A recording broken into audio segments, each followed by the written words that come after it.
मजबूर रामू क्या करता, हामी भरकर घर लौट आया। अगले दिन से जमींदार के खेत में काम करने लगा। मेहनती तो वह था ही, वो खूब मेहनत और लगन से काम करता। उसने 4 महीने का काम 2 महीने में ही कर दिया। ये देख जमींदार बहुत खुश हुआ, लेकिन इसके मन में मक्कारी जाग उठी। उसने सोचा कि 4 महीने का काम तो इसने 2 ही महीने में कर दिया, क्यों न इसे निकाल दूं, इससे मेरे 2 महीने के पैसे बच जाएंगे। उसने रामू को बुलाया और उसके 2 महीने के पैसे देकर कहा, रामू ये ले तेरे पैसे, कल से मत आना, अब मुझे तेरी जरूरत नहीं। ये सुनकर रामू परेशान हो गया। बड़ी मुश्किल से उसका घर चल रहा था, अब अपने परिवार का भरण पोषण कैसे करेगा। वो जमींदार के सामने गिड़गिड़ाने लगा कि उसे काम से न निकाले, लेकिन जमींदार ने उसकी एक न सुनी और उसे काम से निकाल दिया। रामू आंखों में आंसू लेकर घर लौटा। चिंता से रात भर उसे नींद नहीं आई। सुबह उठकर उसने फैसला किया कि वह फिर से जमींदार के पास जाएगा और उससे विनती करेगा कि उसे वापस काम पर रख ले। वो जमींदार के घर के सामने जाकर बैठ गया। सुबह उठकर जमींदार अपने घर से बाहर निकला तो रामू को घर के सामने बैठा हुआ देखा। उसने रामू से पूछा, क्या हुआ रामू, क्यों आया है। रामू जमींदार की पैरों पर गिर पड़ा और गिड़गिड़ाते हुए बोला, मुझ पर दया कीजिए मालिक, मुझे काम पर रख लीजिए, मेरा परिवार भूखा मर जाएगा।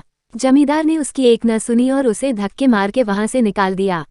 रामू उस समय तो वहां से चला गया, लेकिन अगली सुबह फिर सेठ के घर के सामने जाकर बैठ गया। जमींदार ने उसे फिर बुरा भला कहकर भगा दिया। अब से रोज यही क्रम चलने लगा। रामू रोज जमींदार के घर के सामने जाकर बैठ जाता और जमींदार उसे भगा देता। पूरे गांव में इस बात की चर्चा होने लगी। सब जमींदार को भला बुरा कहने लगे। तंग आकर जमींदार ने सोचा कि क्यों ना कुछ दिन परिवार सहित दूसरे गांव चला जाऊं। मुझे घर पर ना देखकर रामू यहाँ आना बंद कर देगा। अगले दिन वो परिवार सहित दूसरे गांव अपने रिश्तेदार के घर चला गया। 10-15 दिन रिश्तेदार के घर रहने के बाद जब वह अपने घर लौटा तो मोहन को अपने घर के सामने बैठा नहीं पाया। वो मन ही मन खुश हुआ कि चलो उससे पीछा छूटा, लेकिन वह चकित भी हुआ कि आखिर रामू ने आना बंद क्यों कर दिया। उसने गांव वालों को बुलाकर पूछा तो पता चला कि रामू घायल है और अपने घर पर पड़ा हुआ है। जमींदार ने पूछा, क्या हुआ उसे। एक जमींदार ने कहा, मालिक, आज जब दूसरे गांव चले गए थे तब भी रामू आपके घर के सामने बैठा रहता था। एक दिन आपका खाली घर देखकर कुछ चोर चोरी करने के इरादे से आपके घर में घुसे, लेकिन वे रामू की नज़र में आ गए। रामू अपनी जान की परवाह न कर उनसे उलझ गया और उन्हें भगा दिया। उनके बीच हुई हाथापाई के कारण रामू घायल हो गया। ये जानकर जमींदार को खुद पर शर्म आने लगी कि उसने रामू के साथ कितना बुरा किया, लेकिन इसके बाद भी रामू उसके घर चोरी होने से बचाने के लिए चोरों से उलझ गया। वह पछताने लगा। उसने रामू के घर जाने का फैसला किया। वह रामू के घर पहुंचा तो देखा कि रामू बड़ी दयनीय अवस्था में चारपाई पर पड़ा हुआ है। उसके बच्चे भूख से बिलख रहे हैं।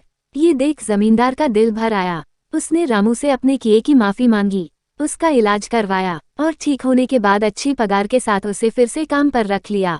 आशा है आपको एक गरीब किसान की कहानी पसंद आई होगी। ऐसी ही हिंदी स्टोरीज सुनने के लिए हमें सब्सक्राइब अवश्य करें। धन्यवाद।